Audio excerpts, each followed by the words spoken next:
This is a war on religion. This is a war on the children. They give you the cure with the sickness. This is a war on tradition.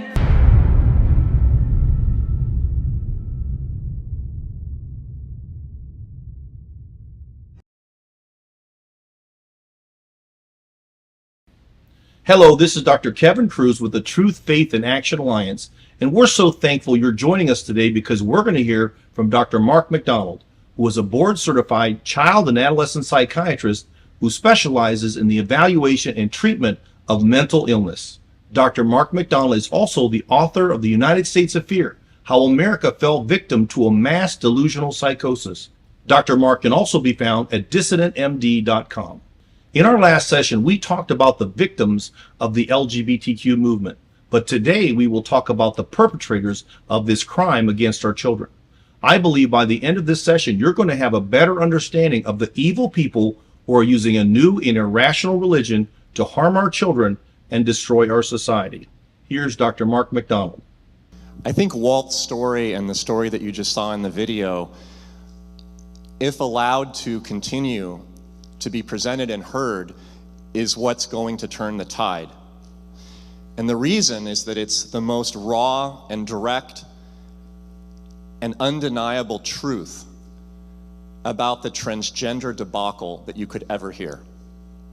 I can speak to you, and I will, about the medicalized therapy, in quotes, to help these young boys and girls, mostly young boys and girls, some adults as well, with their mental illness, and use statistics and data like the one you just heard, which is accurate, coming out of Sweden, that there is a 19-fold increase in suicide risk for those who identify as transgender who actually have surgery compared to those who do not. And that is a long 30-year study of thousands of Swedes in a database that's as big as the VA here in the US. It is undeniable. And that's why the transgender lobby always deflects from any discussion of the Swedish data.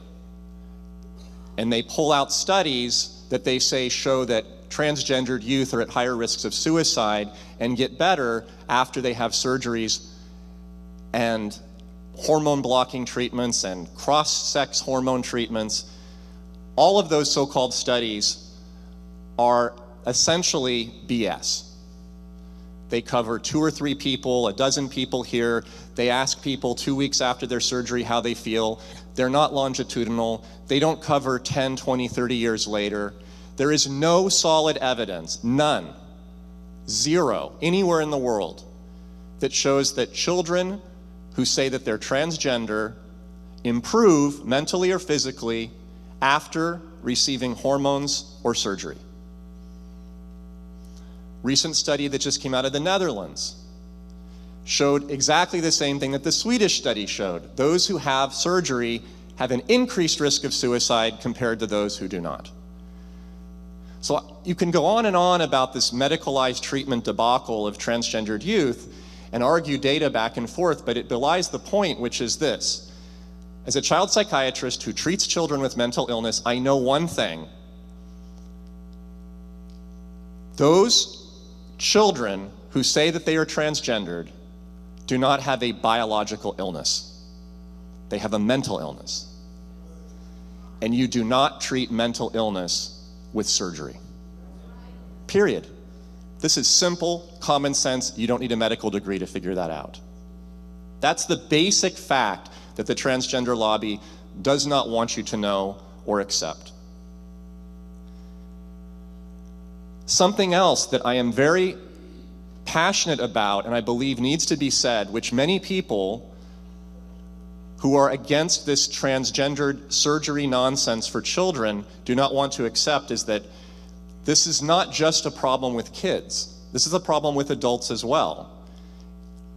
Often we get bogged down in this silly argument that somehow the problem with treating transgender children with surgery and drugs is that they don't have the ability to provide informed consent. If they could provide informed consent, it would be fine. You hear this often. Look, I'm against any type of surgicalization treatments for children because they can't provide informed consent. If you're an adult, if you're a consenting adult, you should be able to do whatever you want. The reason why that premise is false is that medicine should, at the very least, never harm the patient. It doesn't matter if you're 5 or if you're 15 or if you're 50. Any intervention that harms the patient is considered wrong. And if you knowingly harm the patient, it's considered unethical and an act of malpractice. If a so-called consenting adult wandered into an emergency room and said, I have body dysmorphia, which means my body as it appears to you doesn't appear the way it appears to me when I look in the mirror. I think, and this is true, I'm not making this up, this is actually a condition, I see myself as a one-armed man. That's how I see myself. I want my arm cut off. No surgeon would approve that surgery. Not even today, in this madness, because that surgeon would be in jail the next day. No staff would support the surgery. No nurse would scrub in. Nobody would allow that to happen. And why? For the reason I just mentioned, because body dysmorphia is a mental illness, not a biological one. So if we can accept and acknowledge that body dysmorphia, or seeing your nose is too big, or you have 2 arms instead of 1, or you really only have 3 fingers, even though it looks like 5, and you need to have them cut off. If we can acknowledge that that definitionally is a mental illness, why can't we acknowledge that a girl who imagines herself to be a boy does not suffer from exactly the same problem? There's no difference. And yet the treatments are very different. The treatment for body dysmorphia is not surgery, it's not cross-sex hormones. It can be drugs, it can be psychiatric medication for mood, but it's primarily therapy. When you little boys and little girls and even adults go into clinics or school or their doctors and they say, I feel like I'm the opposite sex, they're not sent for actual therapy. They're sent for perhaps counseling, pre-surgical counseling, pre-hormone counseling, this so-called medical treatment. Most of this counseling is really just indoctrination and reinforcement that they need to get drugs and surgery. This is what happened to Chloe Cole, a girl who I believe she was 14 or 15 years old, had her breasts removed at Kaiser in Oakland, California, where I am from. After 7-8 minutes of counseling by staff at the hospital, when she said, I think I'm a boy, and they said, great, let's cut your breasts off. And they did.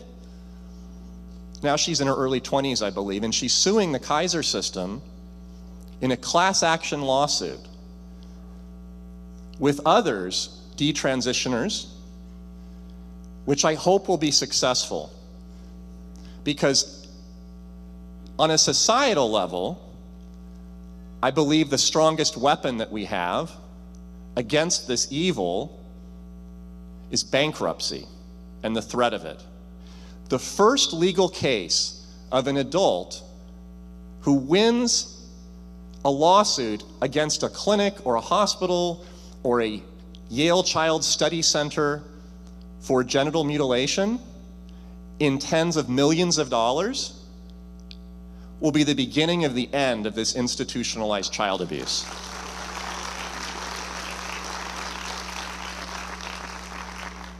The reason why this is happening at an institutional level is money. These surgeries cost tens of thousands of dollars to perform, and not only that, but after you have the surgeries, because you have complications for life, no one gets out of these surgeries without follow-up care, treating infections, sepsis, wound dehiscing. It's horrific, which costs thousands of dollars to treat, along with all of the therapy for the trauma, the loss of not just identity, but the ability to have children, to breastfeed your baby if you decide to detransition, like Chloe Cole did. All of that off the table. For that reason, these clinics, these hospitals, these surgeons, these doctors, they are making and they stand to make billions of dollars if this movement is successful to encourage more and more children, young adults, to take drugs and to cut off parts of their body to treat their mental illness. That's the reason why here in Florida, there was such vocal, violent, passionate opposition by the transgender lobby for Governor DeSantis' push for a law to ban the use of public funds for these treatments.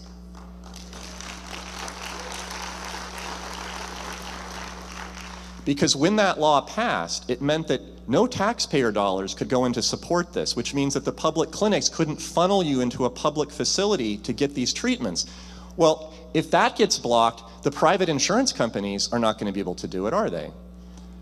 But if you can open up that floodgate of taxpayer dollars with the public insurance coverage, the next one to follow is the private.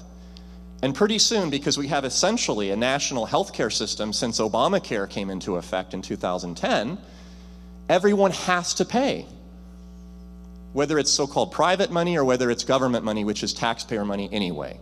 And once that happens, now there will be a legal guarantee for young adults, children, even adults, whether it's private or public money, to get these surgeries and the lifelong care that's required. And any attempt to block it will be considered discriminatory.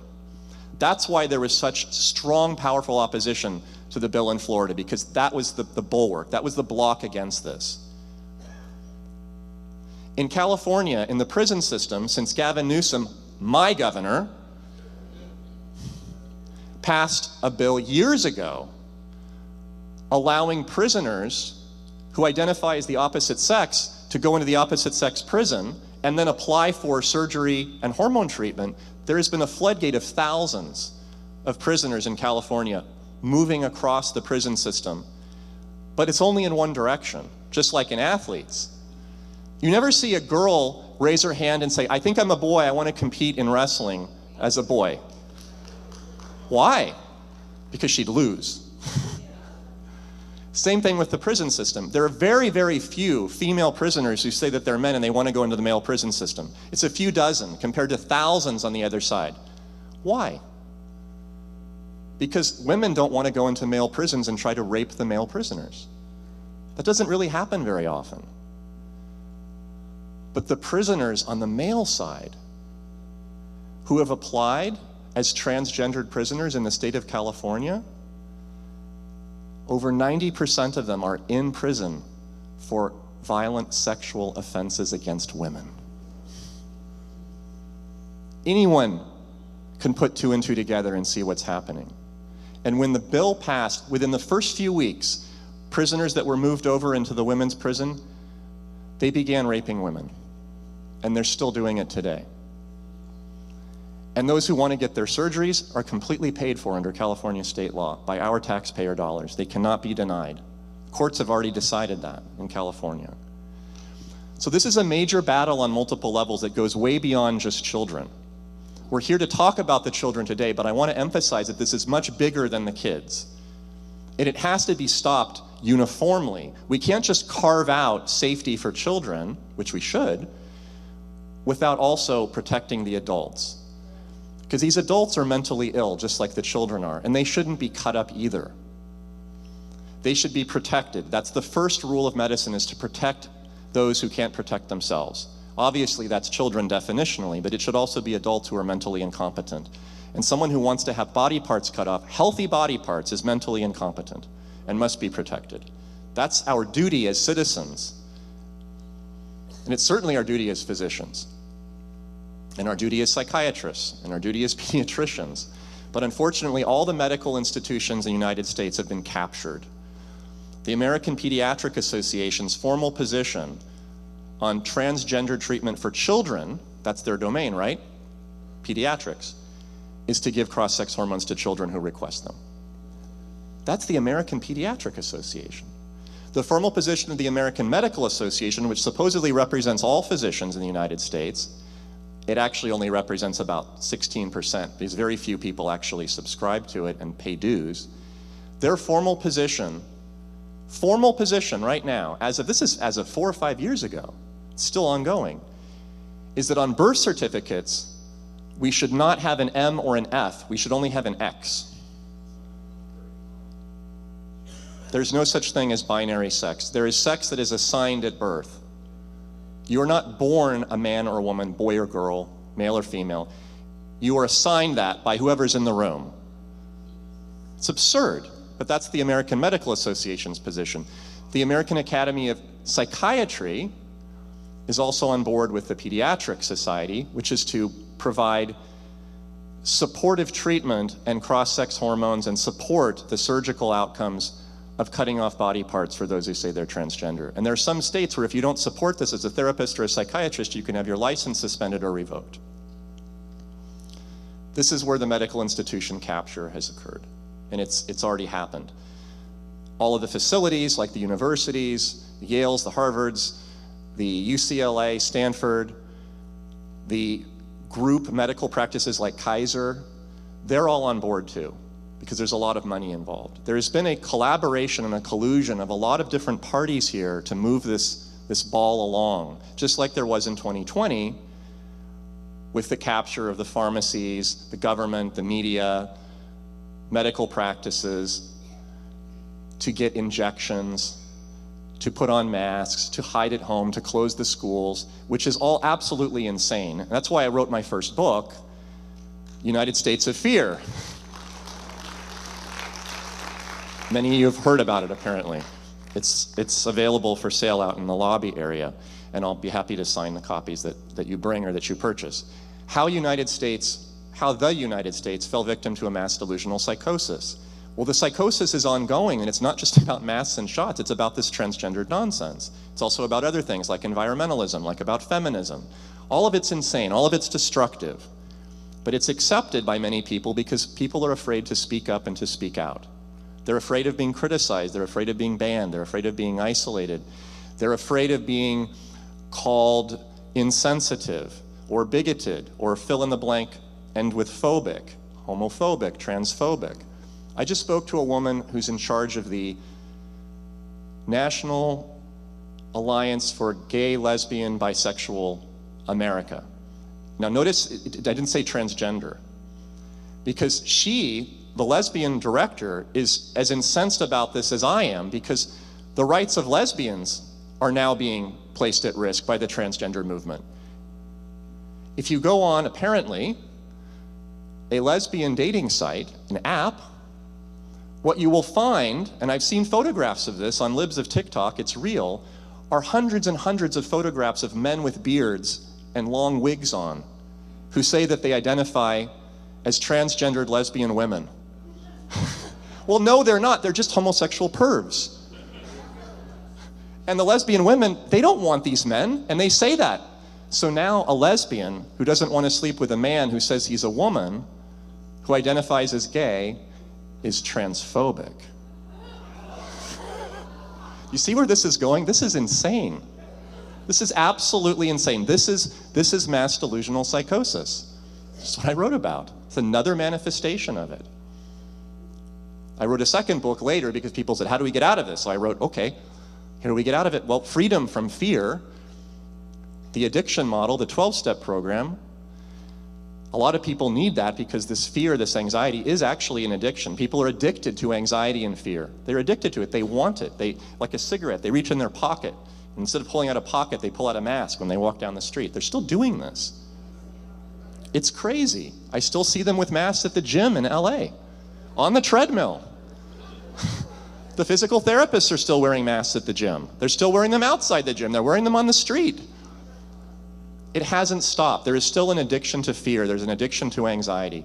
We need to overcome this for all of these reasons, to save the children, the transgender, get rid of the sex trafficking, the drugs. All of this is coming out of a place of weakness, of fear, of cowardice. This would not have happened 20 or 30 years ago in this country. I know it wouldn't have happened. We were a strong nation. We were a strong people. We had problems. We were not perfect. But we don't strive to be. We strive to be good, not perfect. And we were.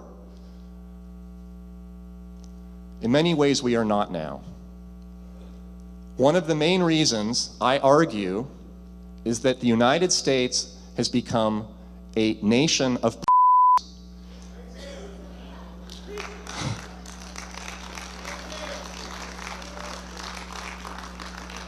The American man is now a eunuch. He has no He does not stand up to toxic femininity, because to do so will be akin to misogyny, to patriarchy, to toxic masculinity. We call out toxic masculinity all the time. We call out violence, we call out rape, which are probably the two biggest transgressions of the over masculine male, the sexualized male. But we don't call out toxic femininity. Have you noticed that the bulk of those who are pushing this transgender movement, pushing it, supporting it, advocating for it, performing the surgeries, spending the money, advocating, doing the so-called counseling, that they're women? Do you notice that? The teachers are almost all women. The therapists are all women. Even the doctors, the ones that perform the surgeries, mostly women. The study centers at Yale and Harvard that are run by women are pushing this. The activists are all women. All the transgendered activists, they're all women. The only exceptions are the male predators, like so-called Leah Thomas, who took away Riley Gaines' title in Pennsylvania. Top-ranked swimmer in the country for years, and she lost by, I think, 100th of a second to this man who was 6 inches taller than her, 100 pounds heavier, huge guy, very mediocre athlete, actually. I spoke with her at Pastor Rob McCoy's church at Godspeak last year in Thousand Oaks, California, Westlake. These people are predators. These people prey on young women and girls, just like the fake lesbians that I just mentioned on the lesbian dating sites. There is a class of predators of men who are pushing this. That is true. But those who are actually trying to move along the surgeries and capture young girls, they're mostly women. And I believe that had it been 20 or 30 years ago, these women would not have been given a voice. The men would have stood up and said, that's enough. You're out. You don't have the right to be a voice for, a spokeswoman for motherhood anymore, for children anymore. You've given that up because you've sacrificed your children. Now we have men running onto soccer fields and volleyball courts, huge guys, smashing girls, hitting them in the head with concussions, breaking their arms. And the fathers who are watching their young daughters playing these sports are just sitting there asking themselves, what do I do? What do I do? What do I do? Do I stand up? Do I say something? Yeah, you stand up, you pick the guy up, and you throw him over the fence. That's what we would have done 20 or 30 years ago. No hesitation. Someone abusing your daughter? Gone. They don't do it. They don't even speak up. They just sit there behind their mask. Kvetching. What do I do? What do I do? I don't want to be called transphobic. This is a big problem. So I am attacking men and women for different reasons. I'm attacking the toxic femininity. I'm attacking the overbearing, out of control, histrionic craziness that comes out of women as we see all the Karens in 2020 with the masks, the nut jobs attacking people in the grocery stores. Most of those were women. That's a sickness that comes from a withdrawal of masculinity, a withdrawal of male support and courage, of containment of emotion. And the reason for that is the lack of courage on the side of the men. Jack Donovan wrote a book that I recommend everyone read, which is called The Way of Men.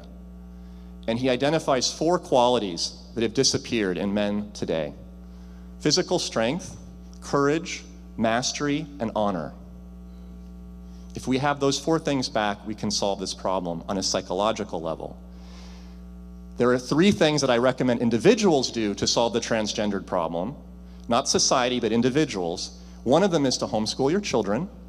That cuts off the supply of the indoctrination at the school. The second is to remove all cell phones from the hands of children.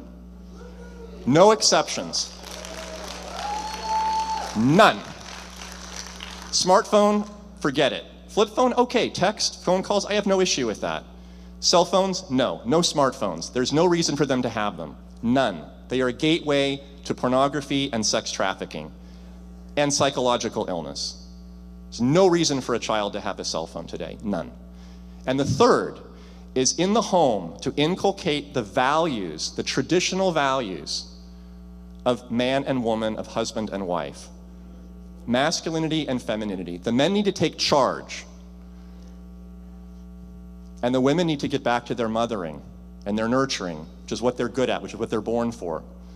If we could do that in the home, the schools, the phones, the home, I think we could, on individual level, we could push back against this nonsense.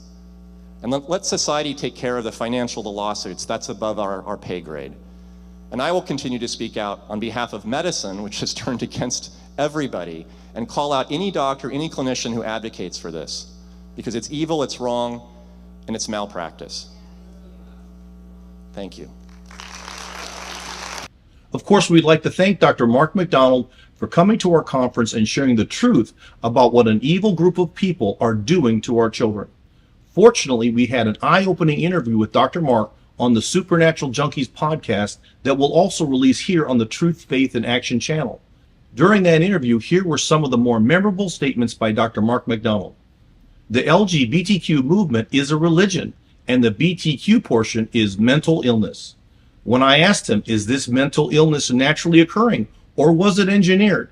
Dr. Mark said it was engineered. When I asked him who was behind it, he believed it was satanic. But the most important thing Dr. Mark said was that we can make a call. Anyone who would mutilate children or chemically castrate them is evil. Dr. Mark also said that if the LGBTQ movement wins, then this is the end of humanity. So why do we say that the LGBTQ movement is a religion? Because when you say that you were born in the wrong body, you're saying that you exist apart from your physical body, which immediately brings up ideas of a religious nature. So what is a religion? A religion is a system of physical or non-material beliefs, beliefs about what is situated behind or beyond the physical realm. All ideas of existence outside of the material universe and beyond known physical laws enter the realm of spirituality and religion because we cannot verify them with our five senses. This is in line with the LGBTQ's idea that there's nothing physical or material about being a man or a woman. But this is where we begin to descend into complete irrational madness. For example, many trans advocates deny that their bodies have anything to do with gender identity. Case in point, they have a male body, yet they're saying they still have periods, menstrual cramping, go through menopause, and can have babies. Some trans people also deny that their biological body clearly has advantages when competing with those that do not have the same body as them. Of course, that's ridiculous, because if you go to boysversuswomen.com, you can see a comparison of high school boys to female Olympians in track and field events. Of course, the truth becomes inescapable. Out of 87 medals, the women only got 6, and only one of them was gold, and these were boys, not men. Indeed, if we allow people with male bodies in women's sports, it will effectively eliminate women's sports completely. Still, if being a man or a woman doesn't have anything to do with our bodies, then why do they still have the surgeries or take the gender drugs that concede the point that the bodies of men and women are clearly different? Some of the trans people are even saying they switch genders without warning, also known as non-binary, but that sounds more like manic depression or multiple personality disorder. Essentially, the rest of us have to go along with whatever the trans movement wants, whenever they want it, and even if it contradicts what they just said. But the same is not true for what other people value and hold dear. Unfortunately, what Dr. Mark mentioned is happening to trans men when they're transferred to women's prison is happening everywhere. Girls are coming home and telling their boyfriends that they're gay men trapped in a woman's body, and they want to change their name to a boy's name because they can't fit in and still be heterosexual. Women who think they are men complaining about being rejected on gay men's dating sites or heterosexual women's sites and vice versa. Their reasoning? They're all transphobic. I hope now you can see the kind of mental illness that we are up against. The good news is that we still have freedom of religion in this country, and that is one way we can fight this indoctrination. But my biggest question is, why is the LGBTQ religion being taught in public schools? Whatever happened to separation of church and state? And now even our freedom of speech is being attacked as we are being compelled to lie to someone about their pronouns. But here's the truth. All the religions of the world and evolution agree that people are not born in the wrong body. Everyone else also agrees that there are obvious tangible differences between men and women. Of course, some governments and religions don't allow for religious freedom, but how is the LGBTQ movement faring in those countries? It isn't. But the trans movement doesn't seem to know that, which is why they are protesting against the one country in the Middle East that would even allow them to exist. Still, the real issue comes down to their action plan versus ours. The LGBTQ movement believes women can physically become men and men can become women, yet there is nothing physical about being either. Underage children who have not completed puberty are capable of making irreversible decisions that will cause them to die virgins and never be able to have children. Children could take good God-given equipment and trade it for something that will never work, never please their partner, requires many risky surgeries, and costs hundreds of thousands of dollars. Unfortunately, their promise of a better future just isn't true, and we can prove it. Yet they are threatening parents that if they don't let their children transition, they'll commit suicide and it'll be their fault. Well, as Dr. Mark pointed out, that was a huge lie. Here's the landmark study which was done in Denmark, which shows that transgender people face a much higher risk of suicide. The study of 6.6 million people showed that trans people had 7.7 times as many suicide attempts and 3.5 times as many suicide deaths as the broader population. In addition, they found that 43% of the transgender group had a psychiatric diagnosis compared to only 7% of the non-transgender group, which correlates with the idea of mental illness. This is the other Swedish study Dr. Mark mentioned called the long-term follow-up of transsexual persons undergoing sex reassignment surgery. Persons with transsexualism after sex reassignment surgery have considerably higher risk for mortality, suicidal behavior, and psychiatric morbidity than the general population.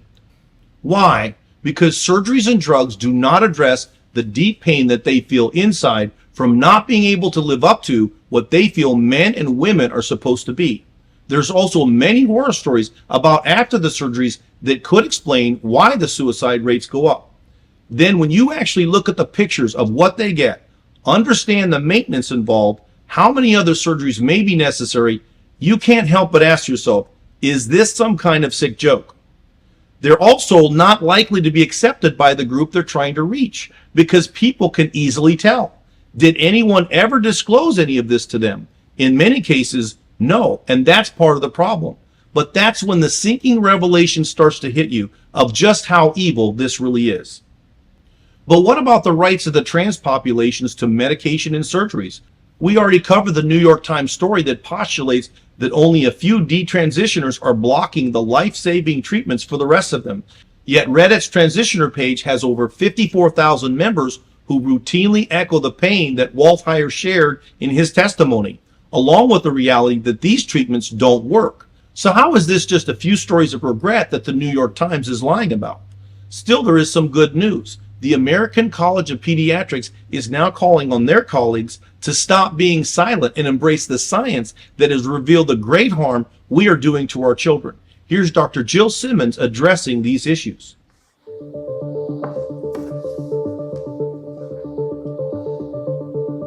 And we have serious concerns about the physical and mental health effects of the current protocols promoted for the care of children and adolescents in the United States who express discomfort with their biological sex. This declaration was authored by the American College of Pediatricians, but really it was developed from the expertise of hundreds of doctors, researchers, and other healthcare workers and leaders who, for years, have been sounding the alarm on the harmful protocols that continue to be promoted by the medical organizations in the United States.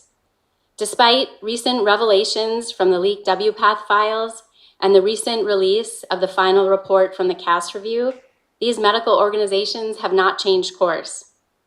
So we are calling on these medical organizations of the United States, including the American Academy of Pediatrics, the Endocrine Society, the Pediatric Endocrine Society, the American Medical Association, the American Psychological Association, and the American Academy of Child and Adolescent Psychiatry to follow the science and their European colleagues and immediately stop the promotion of social affirmation, puberty blockers, cross-sex hormones, and surgeries for children and adolescents who experience distress over their biological sex. One of the studies that Dr. Joe refers to is called the leaked WPATH tapes, which reveals the behind-the-scenes recordings about what top gender doctors really think about sex change procedures. When given free rein to be honest, even the top gender doctors are challenging their own guidelines and acknowledging the risks and complications associated with these treatments. They're also concerned about the experimental nature of the drugs, surgeries, ethics, and safety of gender-affirming care. The other study that Dr. Jill mentioned is called the Class Review Final Report, which emphasizes looking at the whole person and not just their gender-related distress. Key points include the need for thorough assessments, addressing mental health conditions, and caution when prescribing medication. Now for the exciting part. As Christians, we too have an action plan, and we've been carrying it out for over 2,000 years. So what is our action plan?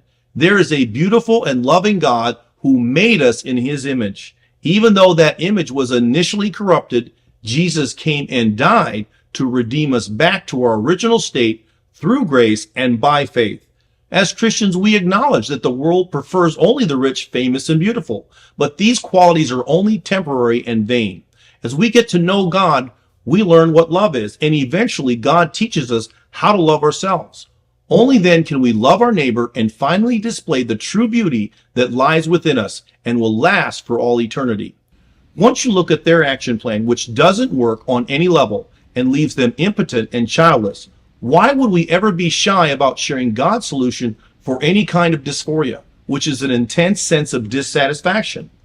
Hopefully, as Christians, we know that many parts of mental illness are simply manifestations of a deeper spiritual illness that can only be fixed by restoring our relationship with God.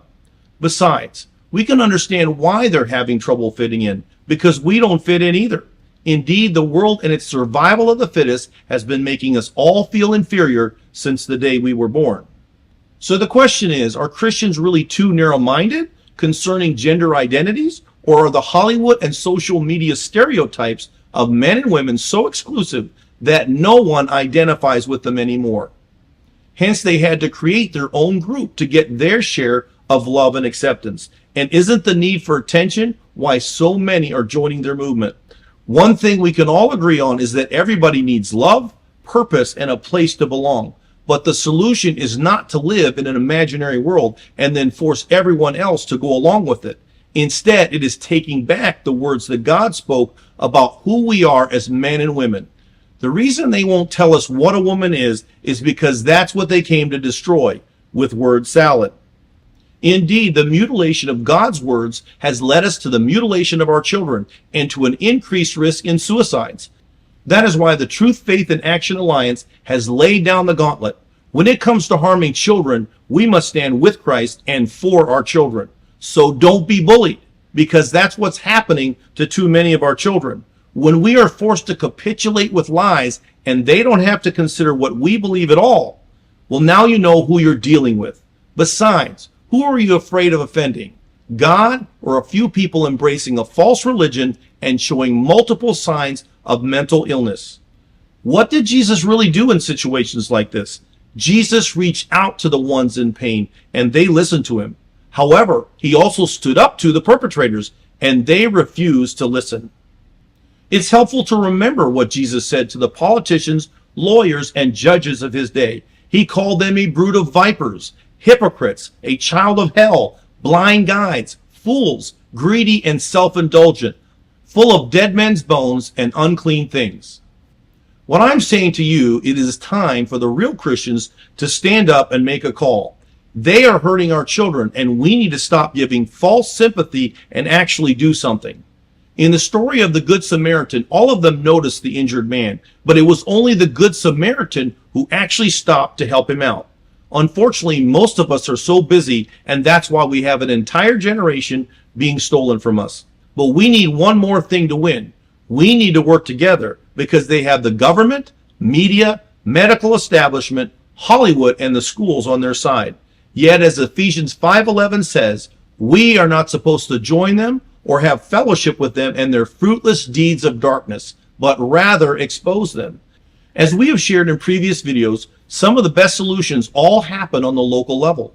Homeschools and Christian schools can save our children, but the school boards are the best place to fight for an unparented generation stuck in the godless school system. We must also be willing to have difficult conversations with our family, friends, and pastors about how we can work together.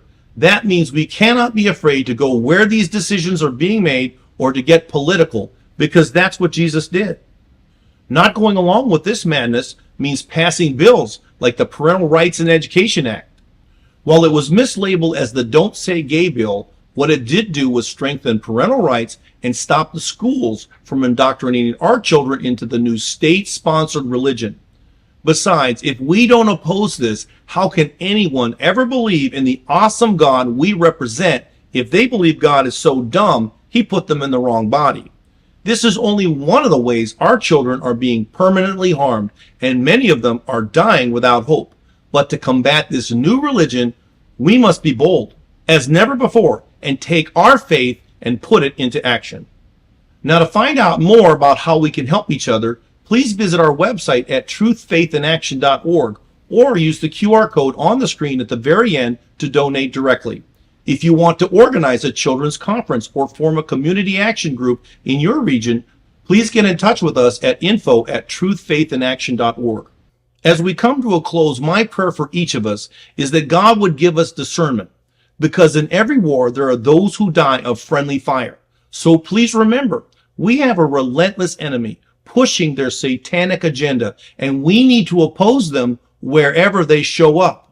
But we also have children that are hurting and confused, and the light of Jesus is the only thing that can save them.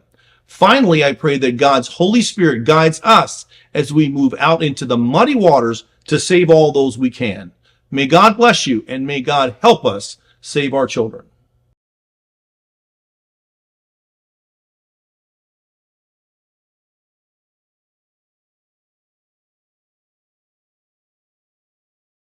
I'm Alex, and I'm super.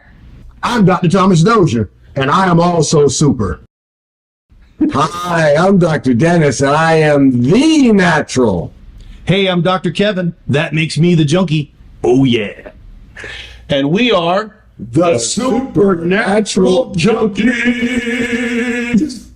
And we talk about all the things that you can't talk about in the church today. And I like to talk about strengthening your faith, conspiracies, and how everything on TV is programming you. I like to talk about how our Bible is relevant, whether you're talking about artificial intelligence, so-called aliens, or secret societies.